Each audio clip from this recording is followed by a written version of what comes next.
A wealthy socialite sneers at a hotel cleaner, mocking her, belittling her, until a shocking truth stops her cold.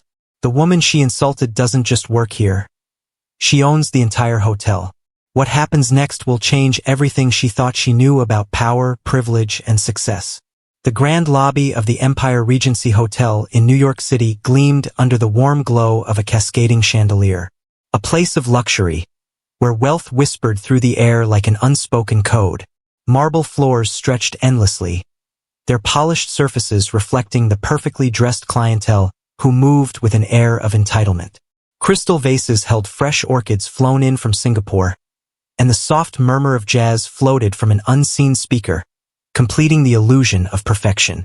Through the revolving glass doors, Victoria Harrington stepped in, her designer heels clicking with purpose. Clad in a tailored ivory pantsuit, her posture screamed old money, her diamond earrings catching the light as she flicked back her meticulously styled blonde hair. She had spent the morning at brunch with Manhattan's elite, sipping mimosas and indulging in idle gossip. To her, life was a carefully curated performance, one where wealth dictated worth. She barely noticed the people around her as she strode toward the reception desk, her manicured fingers tapping impatiently against the marble counter. And then, she saw Amara Johnson. Amara moved swiftly, her cleaning cart rolling beside her as she polished the brass handles of the lobby's double doors. She wore a crisp hotel uniform, her dark brown skin glistening slightly under the soft lobby lights. Her natural curls were tucked into a neat bun, and despite the exhaustion settling in her bones from a long shift, she carried herself with quiet dignity. Victoria's nose wrinkled in distaste. For her, Amara was invisible until she wasn't. "Excuse me," Victoria called out, her voice dripping with condescension. "You missed a spot." Amara paused, her deep brown eyes meeting Victoria's icy blue gaze. There was a flicker of something, understanding, patience. With a composed nod, she turned back to her work, unfazed. Victoria scoffed, rolling her eyes. Honestly, they let just anyone work here these days. She turned to the receptionist. "I need the owner of this hotel. Now." The receptionist hesitated, a knowing smile ghosting across her lips. "Of course, ma'am," she said smoothly, reaching for the phone. Victoria's impatient sigh filled the space. She had no idea the truth was about to hit her like a tidal wave. The receptionist's fingers hovered over the phone, her lips curving into the faintest hint of a knowing smile. She knew something that Victoria did not, but Victoria was too impatient to notice.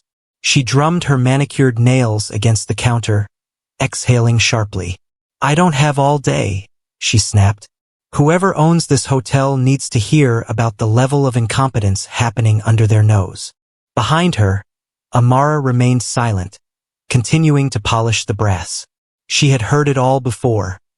The dismissive tones, the underhanded insults wrapped in privilege. She had learned long ago that people like Victoria saw what they wanted to see. And people like her? They were often reduced to nothing more than the roles they served. The receptionist, a young woman named Rachel Carter, placed the phone back in its cradle. "Actually, ma'am, the owner is in the building right now. I'll send for them." Victoria scoffed, crossing her arms. About time. As she waited, she turned her gaze back to Amara, watching her with thinly veiled disdain. "You'd think they'd hire people with a little more presence," she muttered under her breath, loud enough for Amara to hear. Amara didn't react.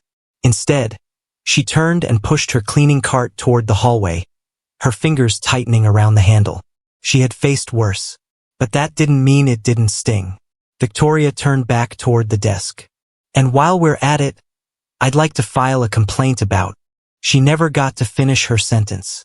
A voice, rich and unwavering, cut through the air behind her. "I hear you've been looking for me." Victoria turned sharply, her mouth half open in annoyance, until she saw who had spoken. It was Amara, but she was no longer pushing her cleaning cart. Instead, she stood tall, her posture exuding confidence, the quiet dignity she carried before now fully realized. Rachel, the receptionist, looked at her with nothing but respect. A couple of Well-dressed hotel executives had also entered the lobby, their eyes trained on Amara with deference. Victoria blinked. "Excuse me?" she said, confused. Amara let the moment settle before she spoke again. "I'm Amara Johnson, the owner of this hotel." For the first time in her life, Victoria Harrington was at a complete loss for words. A beat of silence hung in the air, thick with disbelief. Then, a short laugh escaped her. "This is some kind of joke, right?" she said, glancing at Rachel for confirmation. "There's no way." But Rachel simply nodded. Amara took a slow step forward, her gaze steady. "I built this hotel from the ground up," she said. "Every detail, every policy, every decision, I made them, including who I hire." Her voice was calm but commanding, and there was no mistaking the weight of her words. Victoria's throat went dry. Her gaze flickered from Amara's uniform to her face, as if trying to make sense of what she was hearing. "You're lying," she said, though the shake in her voice betrayed her uncertainty. Amara's lips curved into a small, knowing smile. "I don't need to lie, Ms. Harrington, but I think we both know what's really bothering you." Victoria swallowed. Her entire worldview had been shaken. In her mind, power and wealth belonged to people like her. People who came from privilege, who never had to wipe down brass handles or push a cleaning cart. And yet, standing before her, was the very woman she had dismissed, the very woman she had mocked. Her mind raced for a way to regain control of the situation. "Well," she huffed, straightening her posture, "that still doesn't excuse." But Amara cut her off. "You came here demanding to speak to the owner," she said. "Now you have. So, tell me, what was it you were so desperate to complain about?" The weight of the question pressed down on Victoria. The eyes of the staff, the executives, even a few onlookers in the lobby were on her now. And for the first time in her life, Victoria felt small. She opened her mouth, then closed it. Because what could she say? That she didn't think Amara belonged here? That the very idea of a black woman owning a place like this unsettled her? The silence stretched. Amara tilted her head slightly. "That's what I thought." Victoria's face burned with humiliation. She could feel her carefully constructed image cracking at the edges. Amara didn't gloat. She didn't need to. She simply stepped aside, gesturing toward the exit. "Enjoy the rest of your day, Ms. Harrington." Victoria hesitated, pride warring with embarrassment. But in the end, she had nothing left to say. So she turned on her heel and walked out. The doors shut behind her with a soft, final click. And in that moment, Amara knew Victoria would never forget this day. Neither would anyone else. Victoria Harrington stormed out of the hotel lobby, her heels clicking furiously against the marble floors. But as soon as she stepped through the glass doors, the crisp New York air hit her, and she stopped abruptly. Her heart pounded in her chest. Amara Johnson, the owner, a black woman, cleaner, a person she had dismissed without a second thought. How? She turned back, staring through the glass at the elegant lobby she had always thought belonged to people like her. Her privileged mind struggled to wrap itself around the idea that someone from Amara's background, someone she had instinctively deemed unworthy, had built it from the ground up. A sharp voice interrupted her thoughts. "Ma'am, are you okay?" Victoria turned to see Chase Reynolds, one of her acquaintances from the elite circles of Manhattan, stepping out of a black town car. He was tall, dressed in a tailored navy suit, with the smug expression of a man who never had to question his place in the world. She forced a smile. "Of course, Chase. Just a bit of a surprise." His eyes flickered to the hotel behind her. "Bad service? You know, these places try to act high-end, but once they start letting just anyone run them." Victoria stiffened. His words mirrored what she had thought only minutes ago. And yet, for the first time, she felt a twinge of discomfort. She swallowed hard. "Actually, the owner is quite accomplished." Chase chuckled. "Oh yeah? Who is he?" Victoria hesitated. That was the assumption, wasn't it? That power, success, and ownership belonged to a man. A white man. "It's Amara Johnson," she said finally. Chase frowned. "Who?" The woman who was just cleaning the lobby, Victoria muttered. There was a brief silence, and then Chase let out a sharp laugh. You're joking.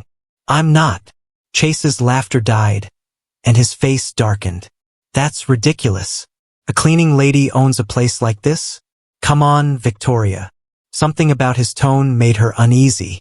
Just an hour ago, she might have agreed without hesitation. But now something felt different. She built this place, she found herself saying. From the ground up.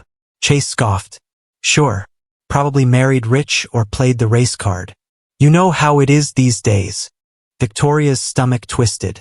She had always ignored these kinds of comments before, brushed them off as harmless talk among the wealthy. But standing here, after what had just happened inside, she couldn't shake the uncomfortable weight pressing against her chest. Without another word, she turned away from Chase and walked off, her thoughts swirling. She didn't know why she went back inside. Maybe it was curiosity. Maybe it was something deeper, something she wasn't ready to name. But she found herself walking back into the lobby, where Amara was speaking with one of her managers. Victoria hesitated. For the first time in years, she felt unsure of herself. Amara turned, noticing her. There was no gloating in her expression, no satisfaction, just quiet strength. You came back, Amara said simply. Victoria straightened her shoulders. I have questions. Amara raised an eyebrow. About? Victoria exhaled, feeling an unfamiliar sense of vulnerability. How did you do it?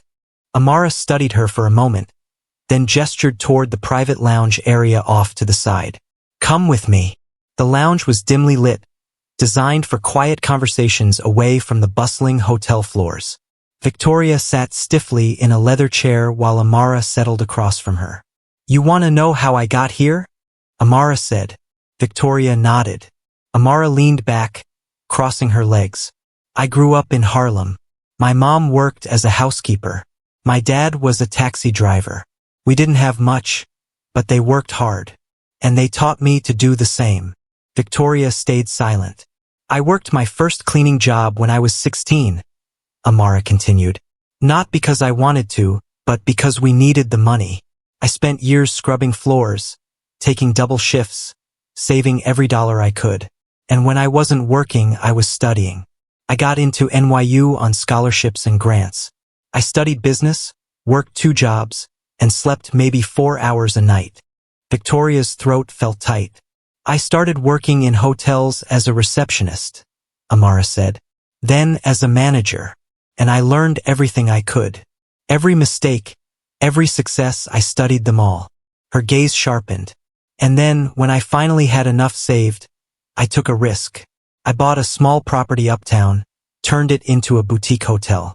Took years, but it became a success. Then another, and another, until I had enough to buy this place. Victoria swallowed. She had spent her life believing that wealth was inherited, that success was handed down, not fought for. But Amara had built something from nothing. Victoria finally spoke. I misjudged you. Amara let out a short, knowing laugh. You're not the first. Victoria looked down, something unfamiliar stirring inside her. I don't like being wrong. No one does, Amara said. Then, after a pause, she added, But you have a choice now, Victoria. Victoria lifted her gaze. You can pretend this never happened, Amara said. Go back to your world and tell yourself what you want to believe. She leaned forward slightly. Or you can ask yourself why this unsettled you so much, and actually do something about it. Victoria felt something sharp twist in her chest. She had spent her life judging people without question. But now she was being asked to judge herself. And she wasn't sure if she was ready for the answer. Victoria Harrington had spent her life in certainty. She was certain of her status, of her importance, of her place in the world. But tonight, she sat in her penthouse apartment, staring at the skyline, and for the first time, she wasn't sure of anything at all. She swirled the wine in her glass, but it held no comfort. Her encounter with Amara Johnson had unsettled something deep inside her. Something she didn't know how to name. It wasn't just embarrassment. It was recognition. She had spent her whole life believing that wealth was a birthright, that people like Amara, black, working-class outsiders, could never stand on the same level as her.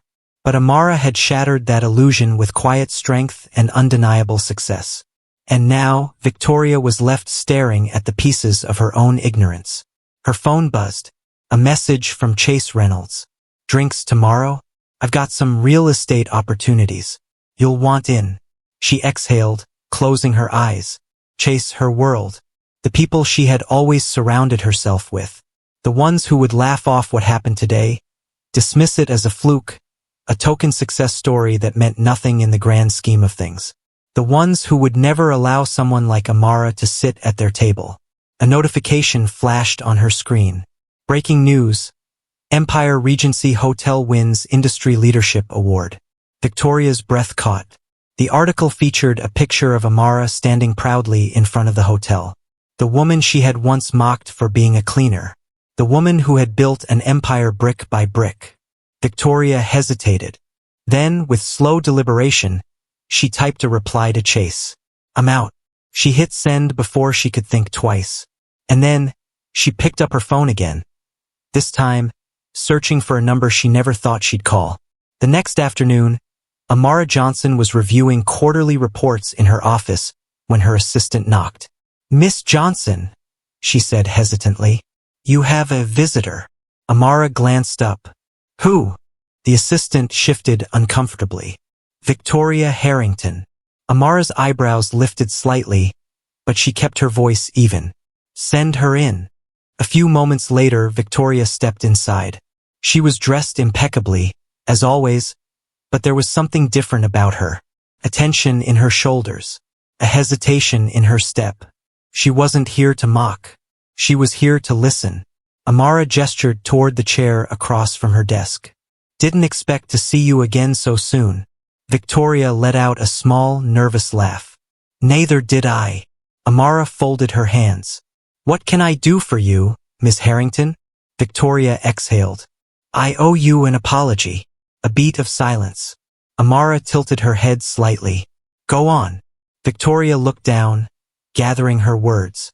"Yesterday, I judged you before I even knew you. And not just you, but people like you. I've spent my life assuming that success belongs to people like me. That wealth is something we pass down, not something that's earned." She swallowed hard. "But I was wrong. You proved me wrong." Amara's expression remained unreadable. Victoria hesitated. "I don't expect you to forgive me, but I wanted to say it out loud. To own it." Amara studied her carefully. "And what do you want now?" Victoria met her gaze. "I want to learn." For the first time, Amara leaned back, crossing her arms. "Learn what?" Victoria took a deep breath. "How to do better." Amara was silent for a long moment. Then finally she spoke. "There's an industry gala tomorrow night," she said. "Black entrepreneurs, minority-owned businesses, leaders who built their success from the ground up." She leveled Victoria with a steady gaze. "Come with me." Victoria blinked. "You want me there?" Amara smirked. "Let's see if you can handle being the outsider for once." Victoria's pulse quickened. She had spent her life in elite rooms where privilege was assumed, where power was inherited, where people who looked like Amara were service staff, not owners. Now, she would be stepping into a space where she no longer held the power. And she was terrified. But for the first time in her life, she was ready. The grand ballroom of the Empire Regency Hotel shimmered under golden chandeliers. The atmosphere was lively, filled with the hum of conversations between some of the most powerful minority business leaders in the country. There was laughter, clinking glasses, and an energy that felt electric with purpose. Victoria Harrington stood near the entrance, her fingers curled around the stem of a champagne flute. She was used to elegant events, to high-profile gatherings where wealth was a language spoken fluently. But tonight felt different. Tonight, she wasn't the center of power. She wasn't among the elite she had always known. She was the outsider. Amara had introduced her to several people, black entrepreneurs, women CEOs, men who had built multi-million-dollar enterprises from nothing. Victoria listened as they spoke about their struggles, their triumphs, the systemic barriers they had broken through. For the first time, she didn't feel the need to impress. She felt the need to understand. Across the room, Amara stood, speaking with a group of investors. Every now and then, she glanced at Victoria, studying her carefully, as if assessing whether this moment would mean anything beyond a single night. Victoria took a deep breath and crossed the room toward her. "I get it now," she said quietly when she reached Amara's side. Amara raised an eyebrow. "Do you?" Victoria nodded. "For so long, I thought success was just inherited, that people who struggled just weren't working hard enough. But that's not true, is it?" Amara's lips curved into a knowing smile. "Not even close." Victoria exhaled. "I don't want to be that person anymore. The one who turns a blind eye. The one who assumes." Amara studied her for a moment before speaking. "Then don't be." Victoria frowned. "It's not that easy." Amara's gaze was steady. "Neither was building this hotel. Neither was getting people like you to take me seriously. But I did it anyway." She took a sip of her drink. "So tell me, Victoria, what exactly is stopping you?" The words hit harder than Victoria expected. She had spent her entire life surrounded by privilege, but privilege meant nothing if she chose to stay ignorant. The question wasn't whether she could change. It was whether she would. 2 weeks later, Victoria walked into a boardroom filled with executives from her family's real estate company. She had spent years sitting at this very table, making deals, securing properties, expanding their empire. But today, she was here for something different. "I've been reviewing our hiring practices," she said, her voice clear and unwavering. "We have 0 black executives. Less than 5% of our staff are from minority backgrounds. That's unacceptable." The men in the room shifted uncomfortably. Her father, Richard Harrington, folded his hands. "Victoria, we don't hire based on quotas. We hire based on talent." Victoria met his gaze. "Then why do we keep pulling talent from the same exclusive circles? Why are we only hiring people who look like us?" Silence. Richard exhaled. "What exactly are you suggesting?" Victoria straightened. "We need real diversity. Not performative gestures, not charity hires, real representation. People who have worked twice as hard to get half as far as we have." One of the executives scoffed. "Victoria, we can't just—" "Yes, we can." She cut him off, her voice firm. "And we will." For the first time, Victoria wasn't just attending diversity events. She wasn't just acknowledging her privilege. She was doing something about it. A month later, Victoria sat in a small cafe, sipping coffee as she scrolled through her phone. The news had just broken. Harrington Properties launches new initiative to support minority entrepreneurs. She had fought for it, pushed for it, used every ounce of her influence to force the conversation her peers had ignored for too long. It wasn't enough to erase the past, but it was a start. Her phone buzzed. A message from Amara. "Not bad, Harrington. Let's see if you can keep up." Victoria smirked, shaking her head. She had spent her whole life believing that power was something you were born into. Now she knew the truth. Power was something you earned. And for the first time, she was ready to use hers the right way. This story isn't just about Victoria's transformation. It's about the responsibility of privilege, the choice to either uphold an unfair system or actively work to change it. Change doesn't happen by standing on the sidelines. It happens when people in power recognize their blind spots, listen to those they've ignored, and take action. Because true success isn't about what you inherit. It's about what you build, for yourself and for others.